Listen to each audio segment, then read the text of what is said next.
जय हिंद साथियों, नमस्कार। एक बार फिर से आप सभी का स्वागत है आज की इस नई क्लास में। साथियों, हम लोग बायोलॉजी का जो टॉपिक है श्वसन तंत्र, आज इसको हम लोग देखने वाले हैं। ये साथियों आज का ये 5वां टॉपिक है। ठीक है, इसके पहले हमने आपको बायोलॉजी के 4 टॉपिक करा दिए हैं, जिससे जितने भी मोस्ट इंपोर्टेंट क्वेश्चन बनते थे हमने उसमें सारे कवर किए हैं। ठीक है, और आज साथियों जो ये टॉपिक है इसमें हम लोग आज अति संभावित टॉप 55 प्रश्न को देखने वाले हैं। और साथियों साथ में भी हम लोग जो है जो महत्वपूर्ण फैक्ट्स हैं उनको भी देखेंगे। ठीक है, तो साथियों इस क्लास को शुरू से लास्ट तक जरूर देखिएगा। लास्ट में हम आपको एक क्वेश्चन देंगे जिसका आंसर आप लोग कमेंट बॉक्स में बताइएगा। साथियों जितने भी क्वेश्चन हमने इसमें लिए हैं सारे क्वेश्चन जो है रेलवे के किसी भी एग्जाम के लिए काफी हेल्पफुल होने वाले हैं। ठीक है, तो इसलिए साथियों इसको एक बार अच्छे से जरूर देखिएगा। आइए स्टार्ट करते हैं। पहला क्वेश्चन है कि जब एटीपी का परिवर्तन एडीपी में होता है तो उत्पन्न होता है। बताइए इसका आंसर क्या हो जाएगा। साथियों इसका आंसर हो जाएगा ऑप्शन नंबर बी। जब एटीपी का परिवर्तन एडीपी में होता है तो ऊर्जा उत्पन्न होती है। ठीक है, तो इसका आप लोग राइट आंसर लगाएंगे ऑप्शन नंबर बी। ठीक है, अगर साथियों आपको किसी भी क्वेश्चन का आंसर आता हो तो उसको जो है कमेंट बॉक्स में बताया करिए। आइए देखते हैं नेक्स्ट क्वेश्चन है, उपापचय के परिणाम स्वरूप ऊर्जा किस रूप में तुरंत रखी जाती है। बताइए जो उपापचय के जो परिणाम स्वरूप जो है ऊर्जा किस रूप में तुरंत रखी जाती है। इसका आंसर क्या होगा। इसका आंसर हो जाएगा एटीपी के रूप में। ठीक है, ऑप्शन नंबर बी दोस्तों इसका करेक्ट आंसर हो जाएगा। ऑप्शन नंबर बी, एटीपी के रूप में दोस्तों ऊर्जा को रखा जाता है। नेक्स्ट क्वेश्चन है साथियों, आइए देखते हैं इसमें जो इंपॉर्टेंट फैक्ट्स हैं उनको भी देख लेते हैं। तो इसमें दोस्तों बताया गया है एटीपी। एटीपी मतलब होता है एडिनोसिन ट्राइफॉस्फेट, जिसका फुल फॉर्म होता है। ठीक है, ये जो है एनर्जी करेंसी इसको कहते हैं एटीपी को। और जब एटीपी से एक फास्फेट का अणु हटता है तब एटीपी एडेनोसिन डाइफॉस्फेट का निर्माण होता है। एटीपी से एक फॉस्फेट अणु मिलकर के एटीपी का निर्माण करता है। और जब श्वसन ऑक्सीजन की अनुपस्थिति में होता है तब ग्लूकोज के एक अणु टूट करके पायरुवेट एसिड के रूप में दो अणु का निर्माण होता है। श्वसन की क्रिया में ग्लूकोज के टूटने की क्रिया को दोस्तों क्या कहते हैं, ग्लाइकोलिसिस कहते हैं। अगर आपसे पूछा जाए कि श्वसन की क्रिया में ग्लूकोज के टूटने की जो क्रिया होती है, ठीक है, तो इसको क्या कहते हैं, तब आप लोग बताइएगा ग्लाइकोलिसिस कहते हैं। दोस्तों जो ग्लाइकोलिसिस है इसमें 4 एटीपी का निर्माण होता है, जिसमें से जो है 2 एटीपी खर्च हो जाता है तथा 2 एटीपी शेष बचता है। ठीक है, तो ये आप लोग यहां से पॉइंट आप लोग याद रखिएगा। अगले क्वेश्चन की बात करते हैं। नेक्स्ट क्वेश्चन है कि ग्लूकोज के जल तथा CO2 यानी कार्बन डाइऑक्साइड के पूर्ण अपघटन में एटीपी अणु उत्पन्न होते हैं। बताइए इसका आंसर क्या हो जाएगा कि कितने एटीपी अणु उत्पन्न होते हैं ग्लूकोज के जल तथा कार्बन डाइऑक्साइड के पूर्ण अपघटन से। तो साथियों इसका आंसर हो जाएगा ऑप्शन नंबर डी, 38 एटीपी का निर्माण होता है। कितने एटीपी का, 38 एटीपी का निर्माण होता है। ठीक है, नेक्स्ट क्वेश्चन है ग्लाइकोलिसिस में परिवर्तन होता है। बताइए इसका आंसर क्या हो जाएगा कि ग्लाइकोलिसिस में परिवर्तन होता है। आंसर हो जाएगा दोस्तों ग्लूकोज पायरुविक अम्ल में ये परिवर्तित हो जाता है। ये जो प्रक्रिया है ग्लाइकोलिसिस की, इसमें जो है ग्लूकोज पायरुविक अम्ल में परिवर्तित हो जाता है। ऑप्शन नंबर डी इसका राइट आंसर होगा। नेक्स्ट क्वेश्चन है जलीय अपघटन में ऊर्जा मुक्त होती है।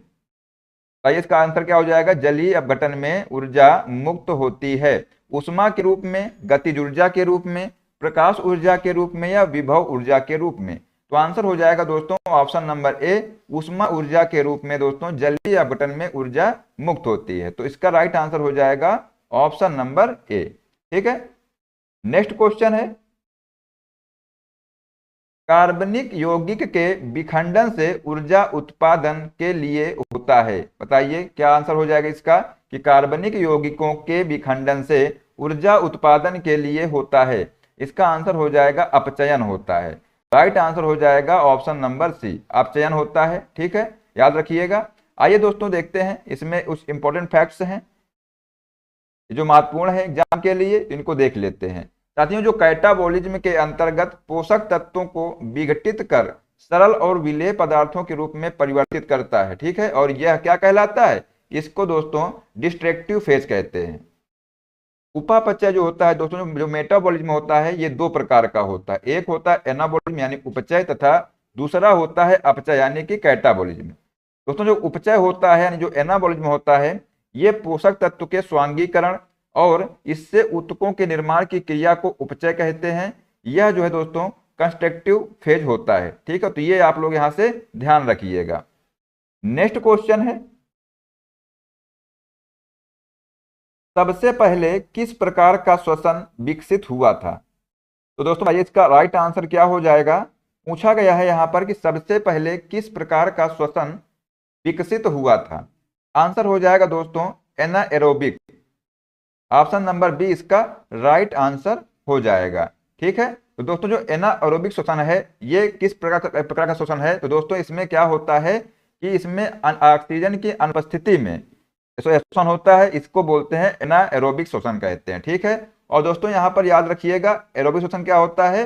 जो एरोबिक श्वसन होता है इसमें ऑक्सीजन की आवश्यकता होती है। ठीक है, और इसमें दोस्तों ऑक्सीजन की आवश्यकता नहीं होती है, ये आप लोग याद रखिएगा, ऑक्सीजन की आवश्यकता इसमें नहीं होती है। ठीक है, और जो ये श्वसन होता है एरोबिक, इसमें ऑक्सीजन की आवश्यकता होती है।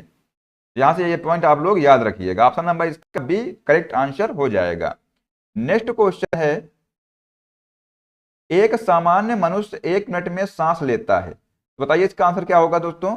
एक सामान्य मनुष्य में जो एक सामान्य मनुष्य है वो 1 मिनट में सांस लेता है, कितनी बार सांस लेता है, ये आपसे यहाँ पर पूछा गया है।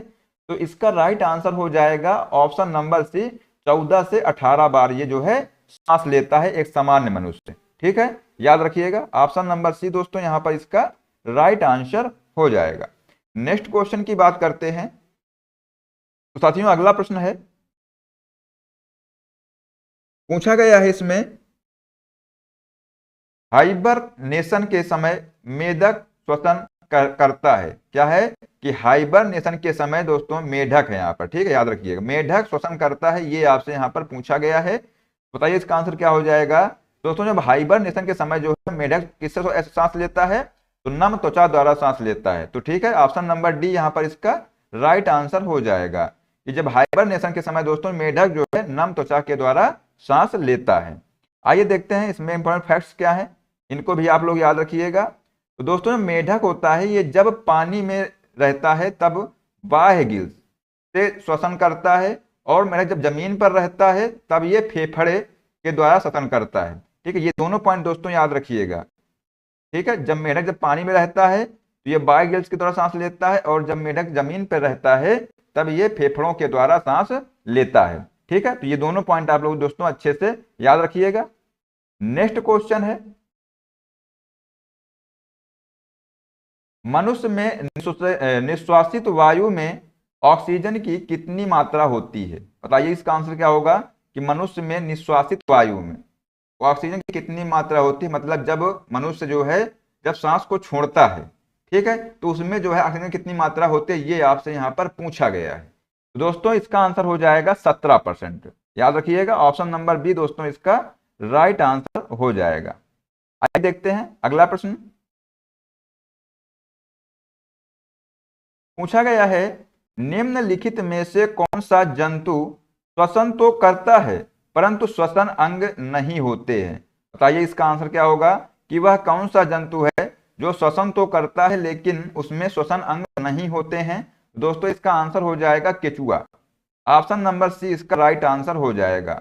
यहाँ पर जो है इंपॉर्टेंट पॉइंट दिए हैं, ये भी आप लोग याद रखिएगा। तो दोस्तों जो केचुआ होता है त्वचा द्वारा श्वसन करता है, किसके द्वारा? त्वचा के द्वारा। मेढक का टेडपोल लार्वा यानी गिल्स से श्वसन लेता है। ठीक है, जो साथियों जो मेढक का टेडपोल लार्वा होता है वो गिल्स से श्वसन करता है। और दोस्तों काकरोच जो होता है ये ट्रैकिया से श्वसन करता है। ठीक है, तो याद रखिएगा यहाँ पे कि केचुआ दोस्तों त्वचा द्वारा श्वसन करता है, मेढक का जो टेडपोल लार्वा होता है वो गिल्स के द्वारा श्वसन करता है, और दोस्तों जो काकरोच होता है वो ट्रैकिया के द्वारा श्वसन करता है। ठीक है, तो ये तीनों पॉइंट आप लोग यहाँ पर याद रखिएगा, इंपॉर्टेंट है। साथियों नेक्स्ट क्वेश्चन है, तिलचट्टे में श्वसन अंग है। बताइए, हमने आपको अभी ऊपर बताया है, अगर आप लोगों ने अच्छे से देखा होगा तो आपको याद होगा कि तिलचट्टे में श्वसन अंग कौन सा है। तो आंसर हो जाएगा ट्रैकिया। ठीक है, ऑप्शन नंबर सी दोस्तों यहाँ पर इसका राइट आंसर हो जाएगा। बड़े जीव जो होते हैं लंग्स यानी फेफड़े से श्वसन करते हैं, जैसे कि मनुष्य, मेढक, क्या है मेढक, कुत्ता और इत्यादि, ये सभी क्या है बड़े जीव हैं। और ये किससे श्वसन करते हैं, तो फेफड़े के द्वारा श्वसन करते हैं। दोस्तों जो मछलियां होती हैं, मछलियों का श्वसन अंग कौन सा है, तो गिल्स है। ठीक है, तो याद रखना यहां से। नेक्स्ट क्वेश्चन है, कोशिका में भोजन या ग्लूकोज का ऑक्सीकरण कहाँ होता है। बताइए इसका आंसर क्या हो जाएगा कि कोशिका में भोजन या ग्लूकोज का ऑक्सीकरण कहाँ होता है। तो साथियों इसका आंसर हो जाएगा ऑप्शन नंबर बी, माइटोकॉन्ड्रिया। ठीक है, माइटोकॉन्ड्रिया में दोस्तों ग्लूकोज का ऑक्सीकरण होता है। तो राइट आंसर हो जाएगा ऑप्शन नंबर बी। ठीक है, आइए देखते हैं इसमें जो इंपॉर्टेंट फैक्ट्स हैं उनको देख लेते हैं। तो साथियों यहां से याद रखिएगा कि कोशिका में राइबोसोम पाया जाता है। ठीक है, हमने जो इसके पहले जो एक टॉपिक पढ़ाया था सेल, उसमें हमने आपको बताया था कि साथियों जो कोशिका होती है, कोशिका में राइबोसोम पाया जाता है और इसमें जो है प्रोटीन का संश्लेषण होता है। ठीक है, कोशिका द्रव पादप कोशिका एवं जंतु कोशिका दोनों में पाया जाता है। इसमें दोस्तों 90% जल तथा 10% भाग में खनिज लवण, कार्बोहाइड्रेट तथा प्रोटीन इत्यादि पाया जाता है। कोशिका द्रव कोशिकांग को सूखने से बचाने का कार्य करता है। क्या कार्य करता है, तो दोस्तों जो कोशिका द्रव होता है कोशिकांग को सूखने से बचाने का कार्य करता है। ठीक है, तो ये यहाँ पे आप लोग ध्यान रखिएगा।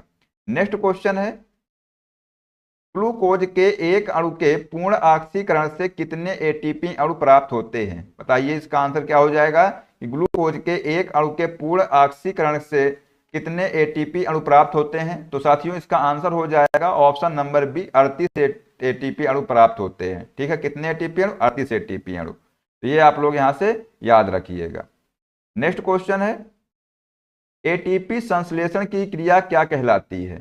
ये आपसे यहां पर पूछा गया है, जो एटीपी संश्लेषण है दोस्तों इसकी क्रिया क्या कहलाती है। तो ये दोस्तों ऊर्जा शोषी कहलाती है, मतलब ऊष्मा शोषी अभिक्रिया है ये।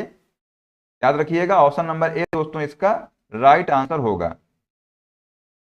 नेक्स्ट क्वेश्चन है, श्वसन में कार्बोहाइड्रेट निम्नलिखित में विखंडित हो जाता है। बताइए कि जब श्वसन मतलब जब सांस लेते हैं तो उसमें जो कार्बोहाइड्रेट होता है ये जो है किसमें विखंडित हो जाता है, ये आपसे यहाँ पर पूछा गया है कि श्वसन में कार्बोहाइड्रेट निम्नलिखित में से किसमें विखंडित हो जाता है। तो आंसर होगा दोस्तों इसका कार्बन डाइऑक्साइड और जल में। ठीक है, ऑप्शन नंबर बी इसका करेक्ट आंसर हो जाएगा, याद रखिएगा। नेक्स्ट क्वेश्चन है,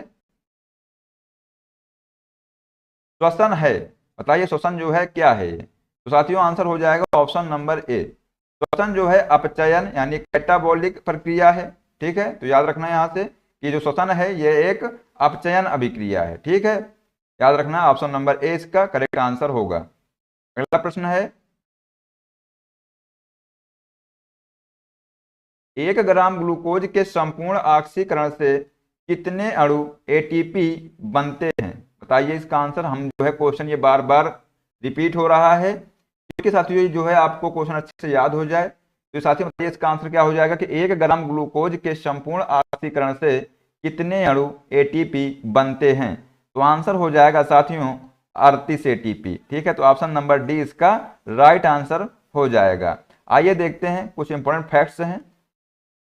यहां से याद रखिएगा दोस्तों कि ग्लूकोज जो है कार्बोहाइड्रेट का मोनोसैकेराइड है। क्या है, तो जो ग्लूकोज है ये कार्बोहाइड्रेट का मोनोसैकेराइड है जो जल में घुलनशील होता है।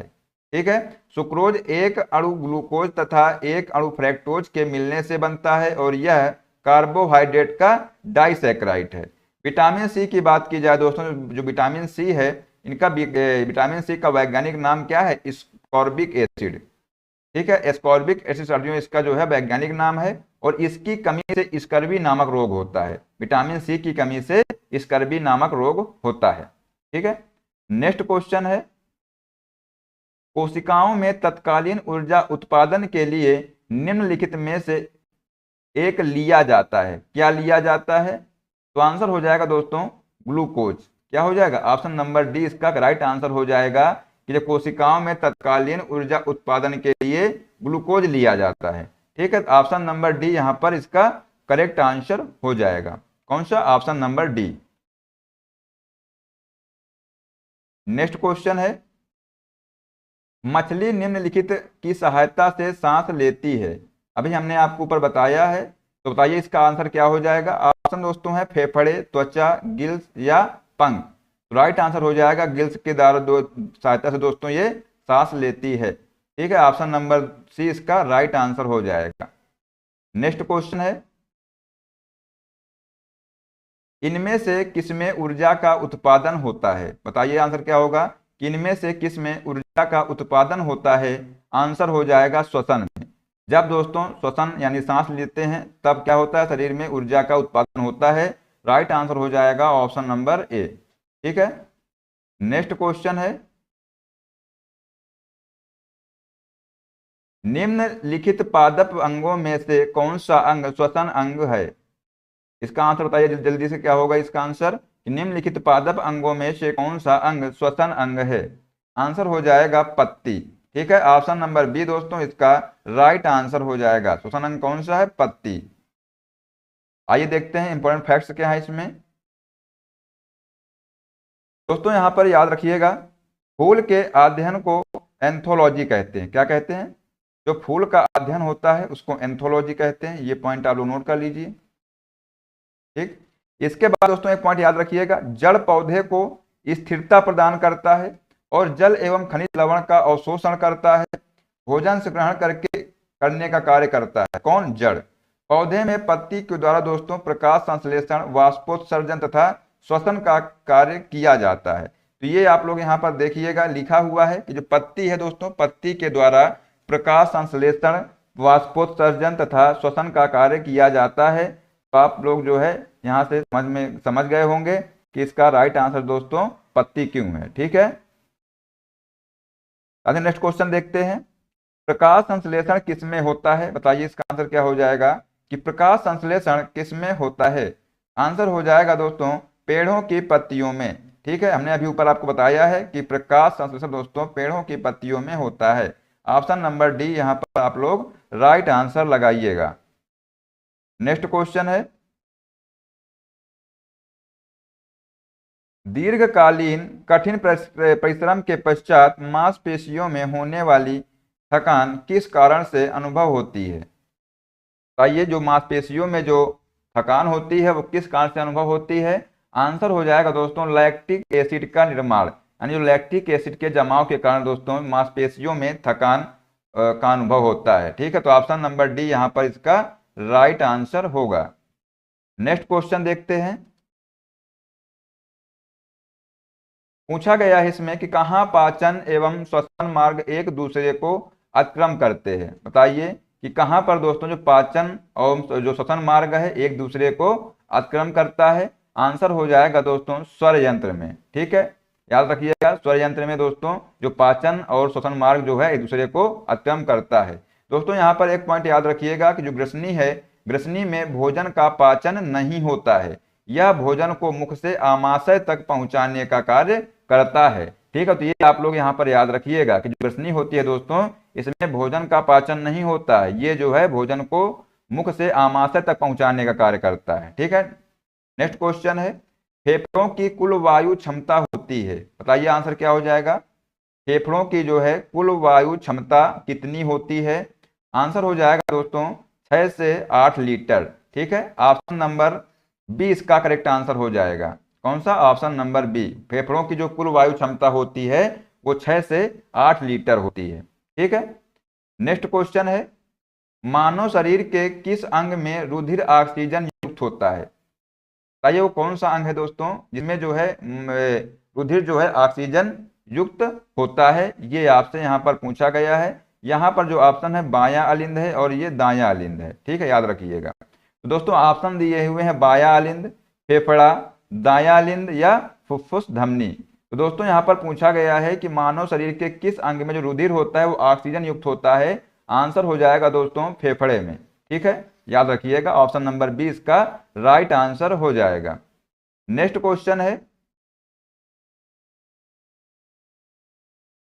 कौन सा वायवीय एवं अवायवीय श्वसन में समान है? बताइए आंसर क्या होगा दोस्तों इसका, कि कौन सा वायवीय एवं अवायवीय श्वसन में समान है? आंसर हो जाएगा ग्लाइकोलिसिस। ऑप्शन नंबर बी दोस्तों इसका करेक्ट आंसर हो जाएगा। ग्लाइकोलिसिस दोस्तों इसका राइट आंसर हो जाएगा। ठीक है, नेक्स्ट क्वेश्चन है एटीपी है। बताइए एटीपी जो है क्या है? ये आपसे यहाँ पर पूछा गया है कि जो एटीपी है वो क्या है। तो आंसर हो जाएगा उच्च ऊर्जा सहित फास्फेट बंध का एक अणु है। ठीक है, ऑप्शन नंबर सी इसका राइट आंसर होगा। क्या है एटीपी? तो उच्च ऊर्जा सहित फास्फेट बंध का एक अणु है।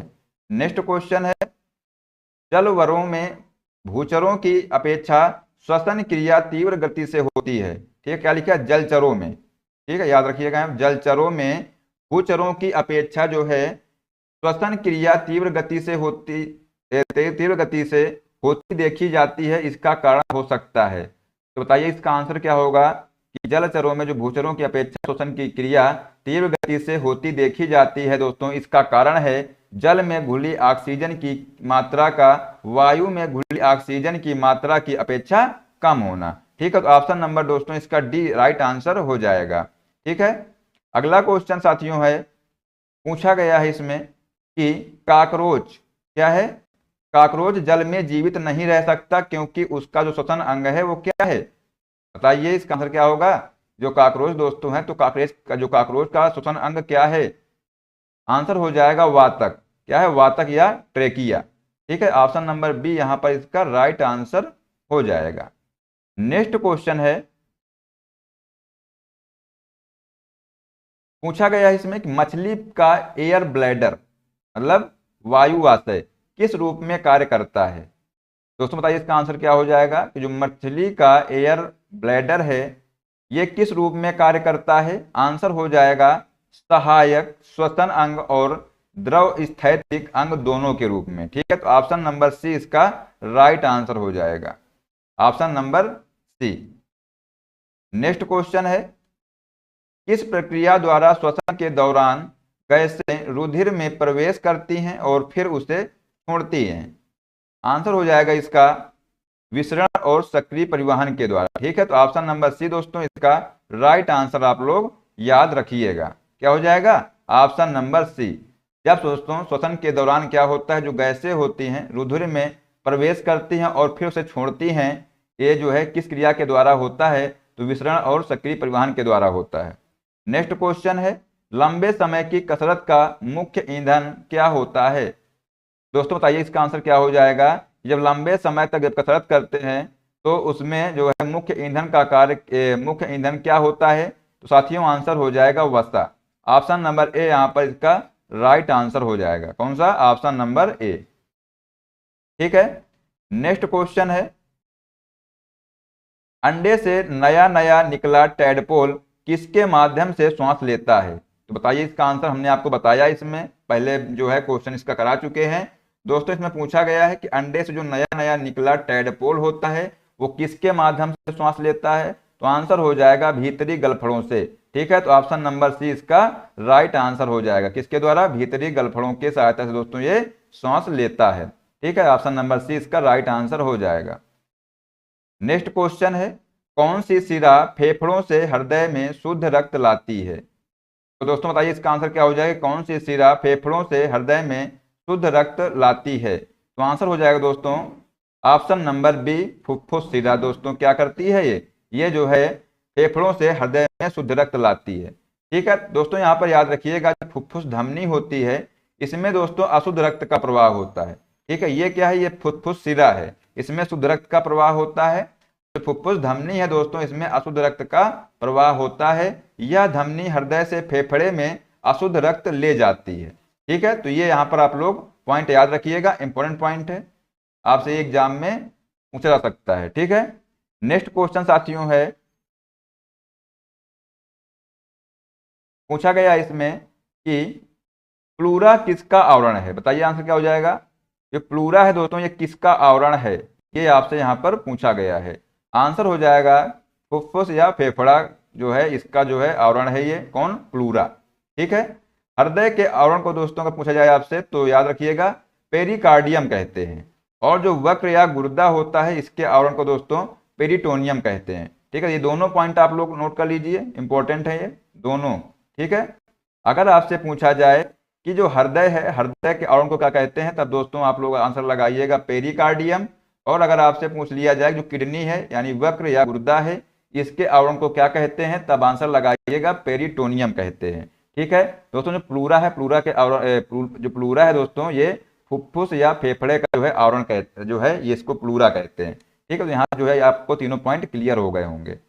नेक्स्ट क्वेश्चन है, निम्नलिखित में से एक एंजाइम का स्रावण ईस्ट द्वारा होता है जो किण्वन के लिए उत्तरदायी है, वह है। तो बताइए इसका आंसर क्या हो जाएगा कि जो है एक एंजाइम का स्रावण ईस्ट द्वारा होता है जो किण्वन के लिए उत्तरदायी है, वह क्या है, जाइमेज है। ठीक है, ऑप्शन नंबर डी दोस्तों इसका राइट आंसर हो जाएगा। क्या, जाइमेज इसका राइट आंसर हो जाएगा।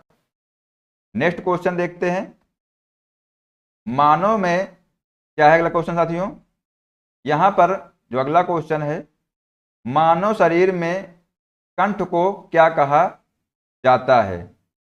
ठीक है, क्वेश्चन क्या है, मानव शरीर में कंठ को क्या कहा जाता है, ये आपसे यहां पर पूछा गया है। तो आंसर हो जाएगा दोस्तों वॉइस बॉक्स कहा जाता है। क्या कहते हैं, वॉइस बॉक्स। ठीक है, ऑप्शन नंबर सी इसका राइट आंसर होगा। नेक्स्ट क्वेश्चन है, वयस्कों में सामान्य रूप से दिल की धड़कने की दर क्या होती है।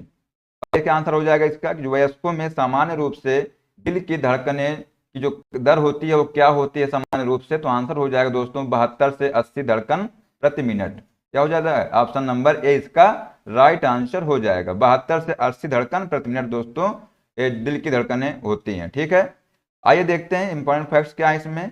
बच्चे के हृदय की धड़कन दोस्तों वयस्क व्यक्ति से ज्यादा होती है, यहां पर याद रखिएगा। स्वस्थ मनुष्य 1 मिनट में दोस्तों 14 से 18 बार श्वास की क्रिया करता है और एक बार श्वसन में जो है लगभग वयस्क लगभग 500 मिली हवा अंदर ले जाता है। कितनी हवा ले जाता है अंदर, तो 500 मिली हवा जो है अंदर ले जाता है एक बार में। ठीक है, तो ये आप लोग यहाँ पर याद रखिएगा। नेक्स्ट क्वेश्चन है कि मानव श्वसन में क्या छोड़ा जाता है। तो इसका आंसर क्या हो जाएगा दोस्तों, जो मानव श्वसन में क्या छोड़ा जाता है, ये सबको मालूम होगा, आसान प्रश्न है। आंसर दोस्तों हो जाएगा कार्बन डाइऑक्साइड। ठीक है, ऑप्शन नंबर डी दोस्तों इसका राइट आंसर हो जाएगा कि मानव श्वसन में कार्बन डाइऑक्साइड छोड़ा जाता है। आइए देखते हैं इंपॉर्टेंट फैक्ट्स क्या है इसमें। दोस्तों यहां पर याद रखिएगा कि जो मानव श्वसन होता है, मानव श्वसन में अंदर ली जाने वाली वायु का 78.09 नाइट्रोजन, ऑक्सीजन दोस्तों 21% होता है। ठीक है, और कार्बन डाइऑक्साइड दोस्तों 0.03% होता है, जबकि 78.09% नाइट्रोजन दोस्तों 17%, ऑक्सीजन तथा कार्बन डाइऑक्साइड दोस्तों 4% छोड़ता है। ठीक है, तो यहां से ये आप लोग याद रखिएगा, अगर आपसे पूछा जाए कि मानव श्वसन में जो है अंदर ली जाने वाली जो वायु होती है उसमें नाइट्रोजन दोस्तों 78.09% होती है, ऑक्सीजन दोस्तों 21% होती है और कार्बन डाइऑक्साइड 0.03% होती है। ठीक है, लेकिन जब श्वास छोड़ी जाती है तो उसमें दोस्तों 78.09% नाइट्रोजन होती है, 17% दोस्तों ऑक्सीजन होती है, ये क्वेश्चन आपसे पूछा जा चुका है, तथा कार्बन डाइऑक्साइड 4% होती है। ठीक है, सांस द्वारा दोस्तों लगभग 400 ml पानी प्रतिदिन हमारे शरीर से बाहर निकलता है, ये आप लोग याद रखिएगा। श्वास द्वारा दोस्तों जब हम लोग श्वास छोड़ते हैं तो 400 ml जो पानी है वो प्रतिदिन हमारे शरीर से बाहर निकल जाता है। ठीक है, तो आप लोग ये पॉइंट दोनों याद रखिएगा, इनसे जो है क्वेश्चन आपसे पूछा गया है दोनों पॉइंटों से। ठीक है साथियों, अगला क्वेश्चन है, नेक्स्ट क्वेश्चन है,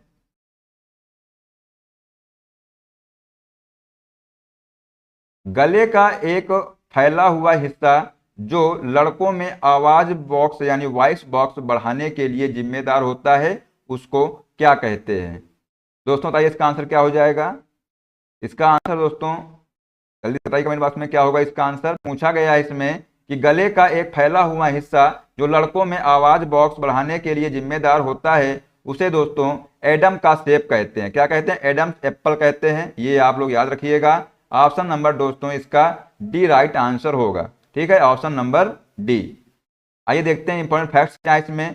दोस्तों यहाँ से याद रखिएगा कि मनुष्य के गले में श्वास नलिका यानी ट्रैकिया के दोनों ओर लैरिक्स के नीचे स्थित रहती है अवटु ग्रंथ। क्या रहती है स्थित? जो अवटु ग्रंथ दोस्तों होती है इसे बोलते हैं थायराइड ग्लैंड। दोस्तों ये कहाँ स्थिर होती है? तो श्वास नलिका ट्रैकिया के दोनों ओर लैरिक्स के नीचे, ठीक है, तो ये स्थिर रहती है। लैरिक्स दोस्तों या स्वरतंत्र श्वसन मार्ग का वह भाग होता है जो ग्रसनी को ट्रैकिया से जोड़ता है। इसका मुख्य कार्य ध्वनि उत्पन्न करना होता है, ठीक है। लैरिक्स प्रवेश द्वार पर एक पतला पत्ती समान कपाट होता है जिसे एपिग्लोटिक कहते हैं। क्या कहते हैं? एपिग्लोटिक, ठीक है, याद रखिएगा। जो दोस्तों लैरिक्स प्रवेश द्वार पर एक पतला जो पत्ती समान कपाट होता है उसको बोलते हैं एपिग्लोटिक, ठीक है, एपिग्लोटिस इसको बोलते हैं, याद रखिएगा यहां से। नेक्स्ट क्वेश्चन साथियों यहां पर पूछा गया है, अगला प्रश्न है, निम्नलिखित में से छोड़े गए श्वास में शामिल होता है। बताइए इसका आंसर क्या हो जाएगा कि सांस में जो जो हम लोग श्वास छोड़ते हैं उसमें क्या शामिल होता है? तो दोस्तों आंसर हो जाएगा नाइट्रोजन, ठीक है। ऑप्शन नंबर दोस्तों डी इसका राइट आंसर हो जाएगा, ठीक है। हीलियम नहीं है, हाइड्रोजन है नहीं, और जलवाष्प ये भी नहीं है, ठीक है। तो क्या छोड़ते हैं? नाइट्रोजन छोड़ते हैं, ठीक है। ऑप्शन नंबर डी दोस्तों इसका राइट आंसर होगा। आइए देखते हैं क्या इसमें फैक्ट्स दिए हैं, इनको भी आप लोग ध्यान रखिएगा। तो दोस्तों यहाँ पर बताया गया है कि छोड़े गए जो श्वास है, ठीक है, उसमें क्या क्या होता है यहाँ पर ये देख लीजिए, याद भी कर लेना इसको, ठीक है। तो जो नाइट्रोजन दोस्तों होती है, तो नाइट्रोजन इसमें कितना होता है? 78.08% नाइट्रोजन होता है। दोस्तों जो ऑक्सीजन होता है ये 17% होता है, और कार्बन डाइऑक्साइड दोस्तों 4% होती है श्वास छोड़ने पर। अब जब श्वास लेते हैं इसमें क्या होता है? तो जो नाइट्रोजन होती है दोस्तों 78.09% होती है, ऑक्सीजन होती है 21%, और कार्बन डाइऑक्साइड होती है 0.03%, ठीक है। तो ये दोस्तों आप लोग ध्यान रखिएगा यहां से। अगला प्रश्न है,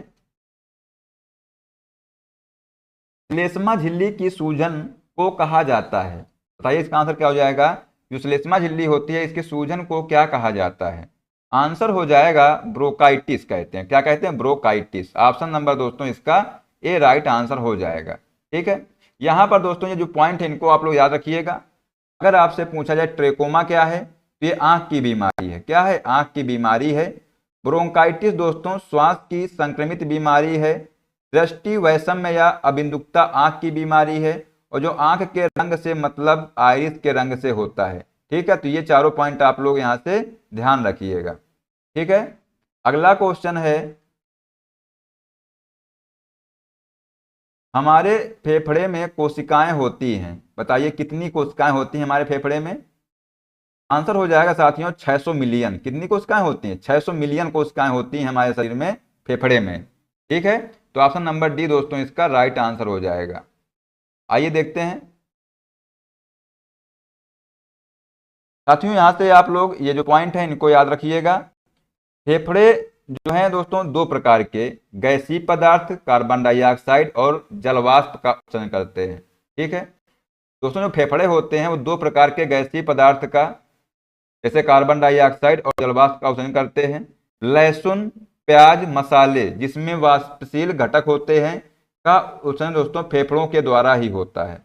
वृक्क में बनने वाली पथरी जो है ये कैल्शियम ऑक्जिलेट का बना होता है। ये दोस्तों बहुत इंपॉर्टेंट पॉइंट है, इसको आप लोग याद रखिएगा। अगर आपसे पूछा जाए कि जो वृक्क में यानी जो किडनी में जो बनने वाली पथरी है इसका निर्माण किससे होता है, ये किससे बनती है? तो जो पथरी होती है दोस्तों ये कैल्शियम ऑक्जिलेट से बनती है। मूत्र का अगर पूछा जाए हल्का रंग जो है, हल्का पीला रंग, ये यूरोक्रोम के कारण होता है। मूत्र अम्लीय होता है और इसका पीएच मान दोस्तों 6 होता है। कितना होता है? 6 होता है। फेफड़ा का जो औसत वजन होता है दोस्तों ये 1300 ग्राम होता है, ठीक है। ये पॉइंट आप लोग याद रखिएगा, सारे पॉइंट इंपॉर्टेंट पॉइंट है यहाँ पर, तो इनको आप लोग अच्छे से तैयार कर लेना है, ठीक है। आइए देखते हैं दोस्तों अगला क्वेश्चन है, मनुष्य में पाया जाने वाला श्वसन पिगमेंट क्या है? बताइए इसका आंसर क्या हो जाएगा? मनुष्य में पाया जाने वाला श्वसन पिगमेंट क्या है? आंसर हो जाएगा दोस्तों हीमोग्लोबिन है। क्या है? हीमोग्लोबिन। ऑप्शन नंबर डी यहां पर इसका राइट आंसर हो जाएगा, ठीक है। कि जो मनुष्य में पाए जाने वाला जो श्वसन पिगमेंट है उसको हीमोग्लोबिन कहते हैं, ठीक है। आइए देखते हैं आगे जो महत्वपूर्ण पॉइंट है इनको देख लेते हैं यहाँ से। दोस्तों यहाँ पर याद रखिएगा कि जो आरबीसी में हीमोग्लोबिन होता है, क्या होता है, आरबीसी में हीमोग्लोबिन होता है, जिसमें हीम नामक रंजक होता है, जिसके कारण दोस्तों रक्त का रंग लाल होता है। ग्लोबिन लौह युक्त प्रोटीन है जो ऑक्सीजन एवं कार्बन डाइऑक्साइड से संयोग करने की क्षमता रखता है। हीमोग्लोबिन में पाया जाने वाला लौह यौगिक हिमैटिन है, क्या है, हिमैटिन, ठीक है, याद रखिएगा। दोस्तों अगर बात की जाए मेलानिन की, तो दोस्तों जो मेलानिन ये नामक पिगमेंट है, ये मानव त्वचा के रंग को निर्धारित करता है, क्या, मेलानिन। ये दोस्तों पॉइंट इंपॉर्टेंट है, इसको भी आप लोग नोट कर लीजिए, ठीक है। इसके बाद दोस्तों अगला पॉइंट है कि क्लोरोफिल में मैग्नीशियम के एक परमाणु होते हैं, तो ये भी आप लोग याद रखिएगा, ठीक है। तो ये आप लोग दोस्तों तीनों पॉइंट आप लोग अच्छे से नोट कर लीजिए और इनको याद कर लीजिए, इंपॉर्टेंट पॉइंट है ये, ठीक है। अगला साथियों है क्वेश्चन, पूछा गया इसमें कि ऊर्जा उत्पादन के दौरान ग्लूकोज का पायरुवेट में विघटन होता है, ये कहां पर होता है। तो आंसर हो जाएगा दोस्तों कोशिका द्रव में होता है, कहां पर होता है, कोशिका द्रव में होता है। तो ऑप्शन नंबर ए इसका राइट आंसर हो जाएगा, कोशिका द्रव, ठीक है, ऑप्शन नंबर ए, याद रखिएगा। यहां से आगे देखते हैं साथियों इंपॉर्टेंट फैक्ट्स क्या है, यहां पर देख लेते हैं इसको। तो साथियों यहां से आप लोग ये पॉइंट याद रखना, क्या है पॉइंट,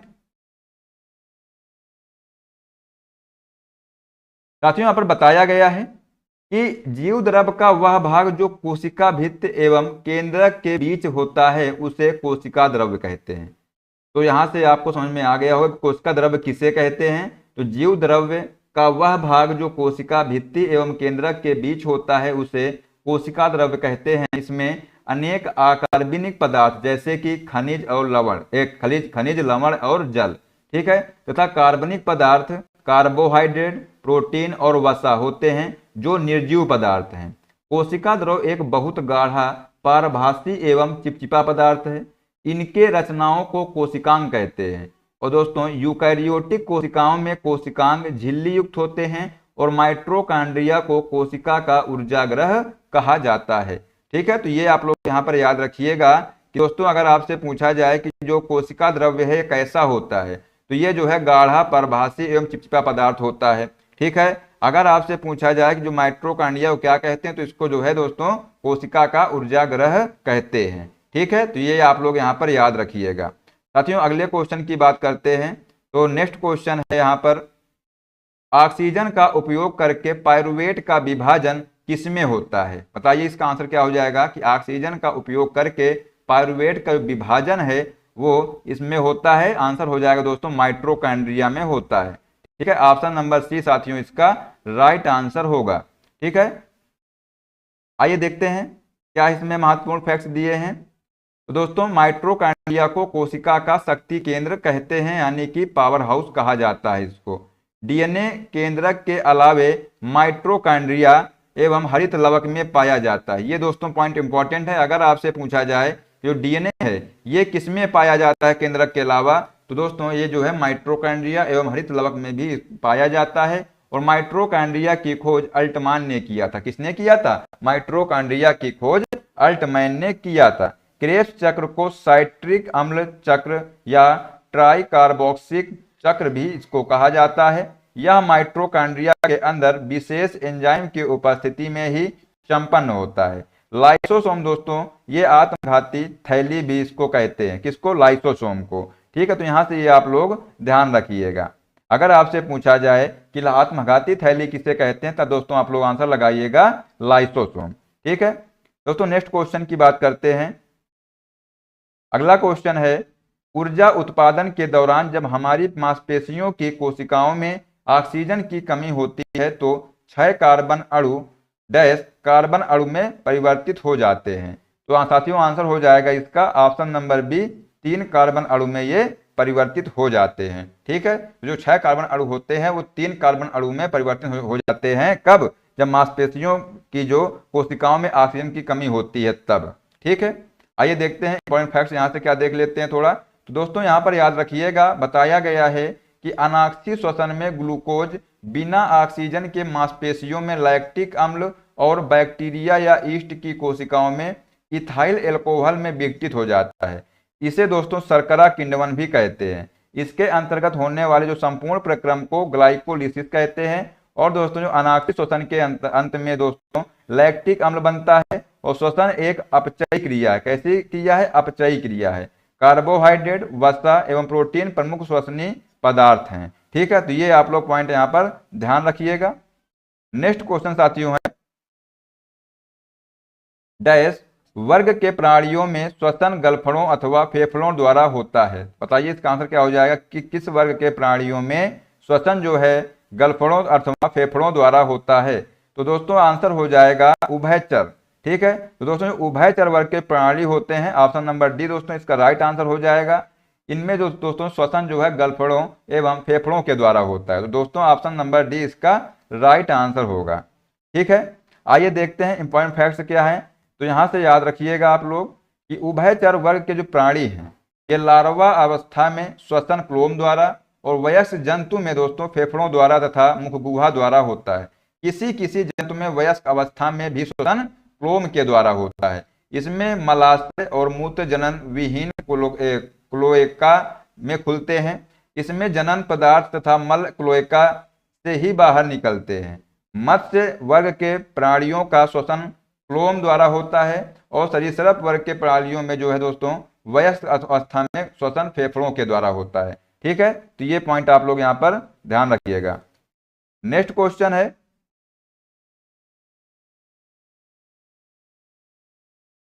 श्वसन डैश द्वारा होता है। बताइए आंसर क्या हो जाएगा दोस्तों कि श्वसन जो है निश्वसन। दोस्तों क्या पूछा गया? निश्वसन डैश किसके द्वारा होता है? तो आंसर हो जाएगा फेफड़ों की अवस्थिति के कारण। ऑप्शन नंबर बी इसका राइट आंसर हो जाएगा। किसके कारण होता है? तो जो दोस्तों जो निश्वसन होता है ये फेफड़ों की अवस्थिति के कारण होता है। ठीक है, तो याद रखिएगा ऑप्शन नंबर बी इसका राइट आंसर होगा। कौन सा? Option number B. आइए देखते हैं इसमें क्या फैक्ट दिए हैं, इनको देख लेते हैं थोड़ा। तो दोस्तों यहां से याद रखिएगा कि निश्वसन वायुमंडल की वायु का फेफड़ों में प्रवेश की क्रिया है। इससे फेफड़ों में वायु दाब कम होता है। इसमें दोस्तों क्या होता है? जो डायफ्राम होता है इसकी आरी पेशियां सिकुड़ती हैं जिससे जो है डायफ्राम चपटा हो जाता है। निश्वसन क्रिया में प्लूरल गुहाओं का आयतन अधिक होता है और फेफड़ों में भरी वायु का फेफड़ों से बाहर निकालने की क्रिया को उच्छ्वास कहते हैं। इससे दोस्तों क्या होता है कि फेफड़ों में वायु दाब अधिक होता है। इसमें प्लूरल गुहाओं का आयतन कम होता है। ठीक है, तो ये आप लोग यहां से ध्यान रखिएगा। अगला क्वेश्चन है यहां पर साथियों,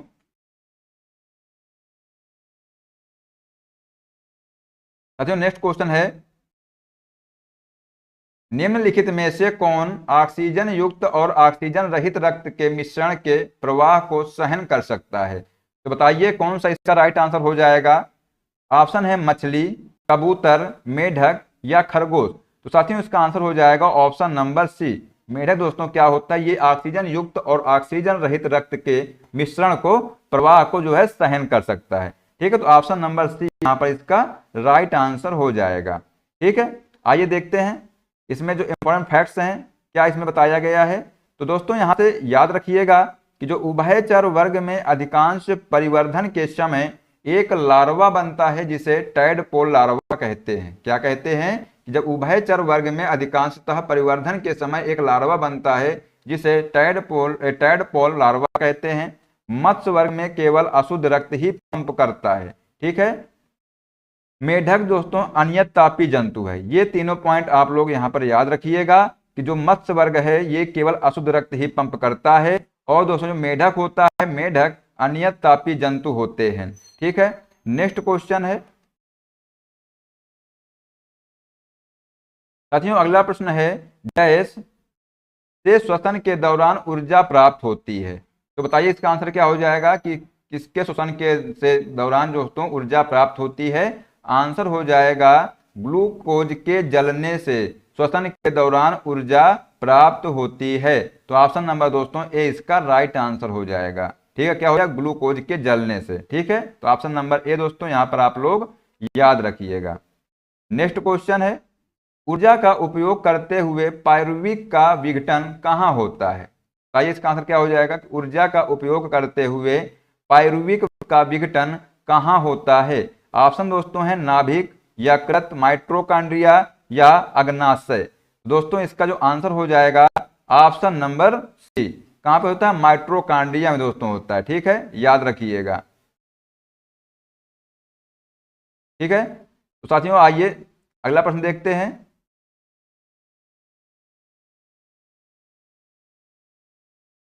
अगला प्रश्न है, मानव शरीर में श्वसन वर्णक है, तो बताइए साथियों आंसर क्या हो जाएगा इसका। ये लास्ट प्रश्न है आज की क्लास का। पूछा गया है कि मानव शरीर में श्वसन वर्णक है डैश। दोस्तों आंसर हो जाएगा हीमोग्लोबिन है। क्या है? हीमोग्लोबिन। ऑप्शन नंबर बी इसका राइट आंसर हो जाएगा। यहां से याद रखिएगा। ठीक है, तो आइए देखते हैं, इसमें इंपॉर्टेंट फैक्ट्स दिए हैं, इनको थोड़ा देख लेते हैं, क्योंकि एग्जाम में साथियों इन्हीं से जो है क्वेश्चन आता है। तो दोस्तों यहां से आप लोग याद रखिएगा कि जो आरबीसी है इसमें हीमोग्लोबिन होता है। आरबीसी का मुख्य कार्य दोस्तों शरीर की हर कोशिका में ऑक्सीजन पहुंचाना एवं कार्बन डाइऑक्साइड से संयोग करने की क्षमता रखता है। ये हीमोग्लोबिन में पाया जाने वाला दोस्तों जो लौह यौगिक है उसको हीमैटिन कहते हैं। हीमोग्लोबिन में हीम नामक रंजक होता है, जिसके कारण रक्त का रंग जो है लाल होता है। अगर आपसे पूछा जाए जो रक्त का रंग लाल क्यों होता है, तो हीमोग्लोबिन में जो हिम नामक रंजक होता है इसके कारण से। ठीक है, तो दोस्तों जो ग्लोबिन है ये लौह युक्त प्रोटीन है। ठीक है, तो इसलिए इसका पूरा नाम क्या है? हीमोग्लोबिन। ठीक है, इसकी कमी से दोस्तों रक्त क्षीणता रोग हो जाता है। ठीक है, इसे बोलते हैं एनीमिया रोग हो जाता है। ठीक है, तो याद रखिएगा। अगर आपसे पूछा जाए कि आयरन की कमी से कौन सा रोग हो जाता है, तब भी आप लोग आंसर लगाइएगा एनीमिया रोग हो जाता है रक्त की कमी से। ठीक है, तो साथियों आइए देखते हैं आज का प्रश्न क्या है। पूछा गया है इसमें कि दांत का शिखर बना होता है। बताइए इसका आंसर क्या हो जाएगा। दांत का शिखर किसका बना होता है? ऑप्शन है उपास्थि का, नेमल का, डेंटिन का या काइटिन का। तो साथियों इसका जो है सही आंसर आप लोग कमेंट बॉक्स में जरूर बताइएगा। ठीक है, मिलते हैं नेक्स्ट क्लास में। जय हिंद, जय भारत, वंदे मातरम।